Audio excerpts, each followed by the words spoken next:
Hello guys, my name is Aditya Vash. I am currently working in NTPC as an officer HR. I was also recruited from ETHR post.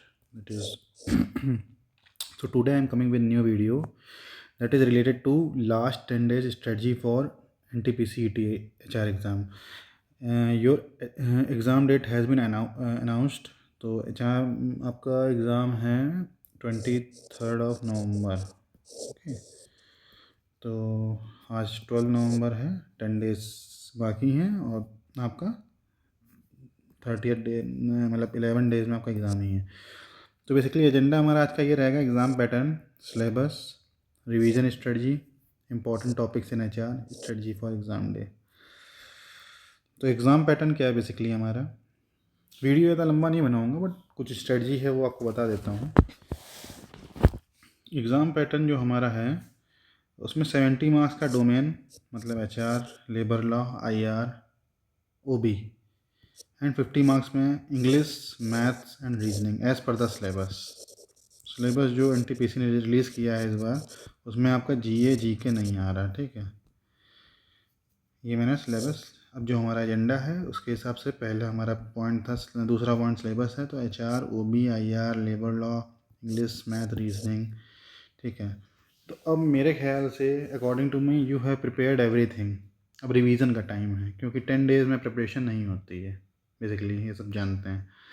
ठीक है, तो revision में कैसे क्या है वो मैं बता देता हूँ आपको. जैसे मान लीजिए आपने एचआर का टॉपिक है. एचआर में मैंने कुछ टॉपिक लिख रखे हैं. जैसे मान लीजिए रिक्रूटमेंट सिलेक्शन हो गया, ट्रेनिंग डेवलपमेंट हो गया, परफॉर्मेंस अप्रेजल हो गया, कंपनसेशन मैनेजमेंट हो गया, उसके बाद आपका ह्यूमन रिसोर्स प्लानिंग हो गया. तो अब इसमें रिक्रूटमेंट के टाइप्स हो गए, रिक्रूटमेंट की प्रोसेस हो गई, ह्यूमन रिसोर्स प्लानिंग हो गया, ह्यूमन रिसोर्स प्लानिंग में स्टेप्स क्या क्या होते हैं, ये जो भी इंपॉर्टेंट टॉपिक्स हैं, on the job training, of the job training HR के. देखिए कुछ टॉपिक तो अच्छे से एस एच भी पढ़ लीजिएगा अच्छे से. इसमें आपका एस एच में आता है बैलेंस स्कोर कार्ड आता है.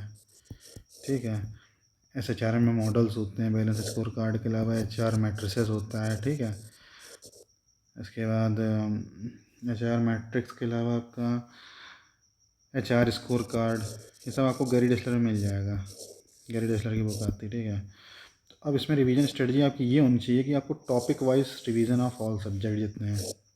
जैसे एचआर में जो जो आपने पढ़ा उसका topic wise revision, previous year question paper लगाइए, यूजीसी नेट की लगाइए तो प्रैक्टिस हो जाएगा आपका.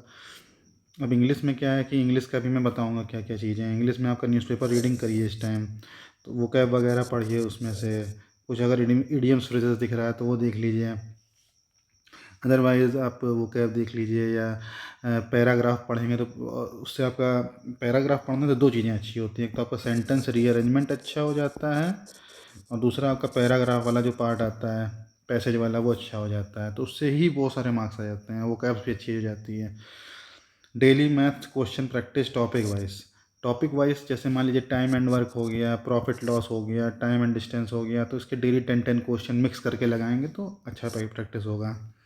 और रीजनिंग में थोड़ा सा ये देखिए कि एसएससी और बैंक के अगर आपने कोई आईबीपीएस की तैयारी कर रहा होगा तो उसने ओनली बोर्ड या प्रैक्टिस मॉक का कुछ मॉक टेस्ट लिया होगा आईबीपीएस पीओ लेवल का, या आईबीपीएस क्लर्क मेंस या आईबीपीएस क्लर्क लेवल का. तो पजल वगैरह हो गया, डायरेक्शन का क्वेश्चन, ब्लड रिलेशन का क्वेश्चन, वो सब लगाइए. ठीक है, और फॉर एचआर जो एमसीक्यू हैं और इंग्लिश के वोकैब्स के कुछ वीडियोस हैं वो मैंने डाले हुए हैं. एचआर के तो काफ़ी एमसीक्यू, मुझे लगता है 1400 एमसीक्यू मेरे ख्याल से मिल जाएंगे आपको मेरे चैनल पे, तो आप उसको पढ़ सकते हैं अब तक. और भी मैं अभी आगे तब तक अपलोड करता रहूँगा. कंटिन्यू फॉलो करिए, चैनल को सब्सक्राइब और वीडियो को शेयर करेंगे तो काफ़ी लोगों तक ये वीडियो पहुँचेगा, इन फ्यूचर हेल्प होगी. ठीक है, और ये आपका ओबी का पार्ट है जिसमें आपका मोटिवेशन लीडरशिप थ्योरीज हो गया. ठीक है, ऑर्गेनाइजेशन बिहेवियर हो गया, ऑर्गेनाइजेशन कल्चर हो गया, ऑर्गेनाइजेशन क्लाइमेट आता है, चेंज मैनेजमेंट हो गया, ग्रुप डायनेमिक्स. इसमें मॉडल्स होते हैं 8-9 मॉडल हैं, अड़कार मॉडल वगैरह वो सब देख लीजिएगा. कॉन्फ्लिक्ट हो गया, कॉन्फ्लिक्ट रिजोल्यूशन वगैरह इसकी स्ट्रेटजी होती है, कम्युनिकेटिंग, अवॉइडिंग, कंप्रोमाइजिंग, कोलैबोरेटिंग, वो सब थोड़ा पढ़ लीजिएगा. ठीक है, तो हो जाएगा, इसमें कोई दिक्कत नहीं है एचआर. अब इसके बाद लेबर लॉज और आईआर थोड़ा सेक्शन वाइज देख लीजिएगा. जो जो मेन सेक्शन है मैंने काफ़ी कुछ तो पढ़ा रखा है, ठीक है। आईआर में कलेक्टिव बार्गेनिंग हो गया, ट्रेड यूनियंस का रिकॉग्निशन हो गया, रजिस्ट्रेशन हो गया, एआईटीयूसी, आईएनटीयूसी, और जो मेन ट्रेड यूनियन है उनका स्थापना कब हुआ, एम्प्लॉयर की जो यूनियन है सीआईआई हो गया, आपका एमओ हो गया, ठीक है, फिक्की हो गया, ठीक है, तो सब देख लीजिएगा।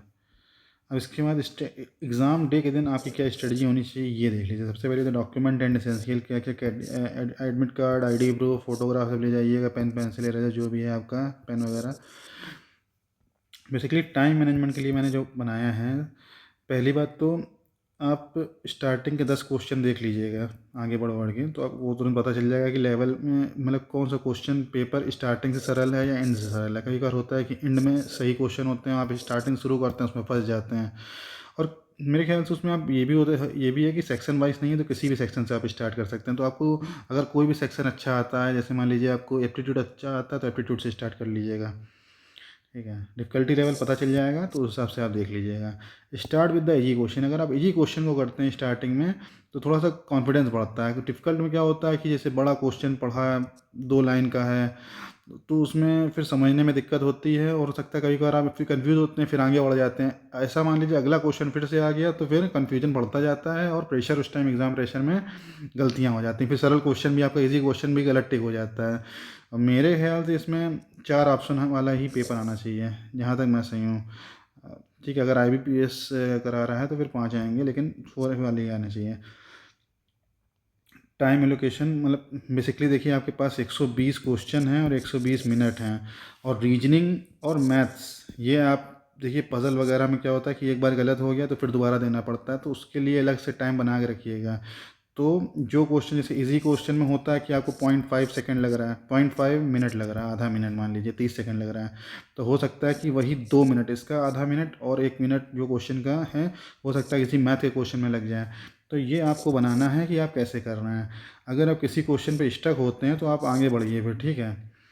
और अगर कोई चैलेंजिंग क्वेश्चन है उसको लास्ट में सॉल्व करिए, स्टार्टिंग में थोड़ा इजी क्वेश्चन सॉल्व करिए।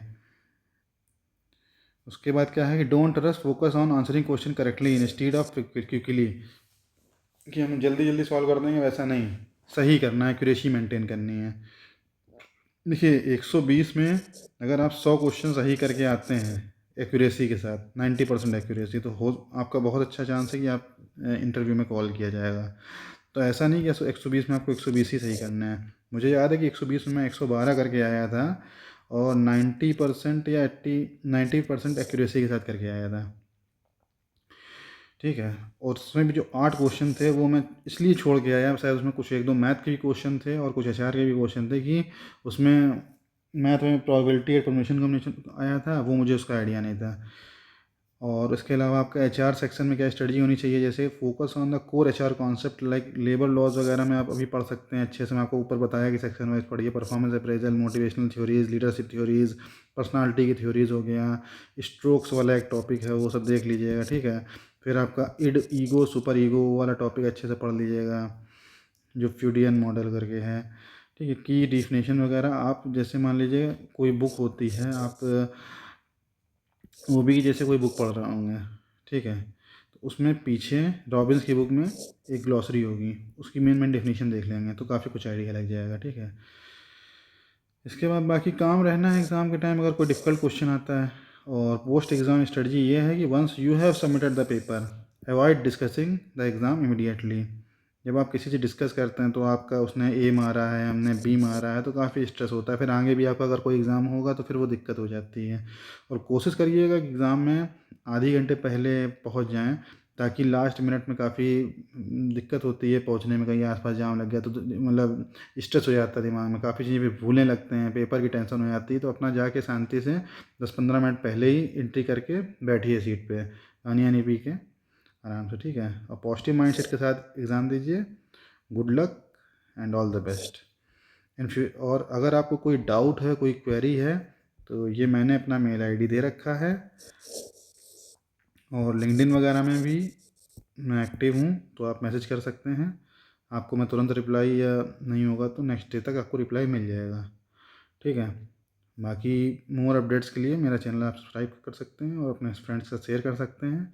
बेसिकली अब मैं एमसीक्यूज़ ही अपडेट करूँगा जो अभी करंट्स के एग्ज़ाम हुए हैं, जो करंट में एचआर के एग्ज़ाम हैं। तो लगभग आपको अभी आने वाले दिनों में 300 एमसीक्यू और मिल जाएगा। और मेरे अकॉर्डिंग मैं 1400 तक कर चुका हूँ, तो टोटल आपको 1700 टू 1800 का बंच मिलेगा। ये आपको काफ़ी बेनिफिट देगा, ठीक है। So stay updated, all the best, thank you.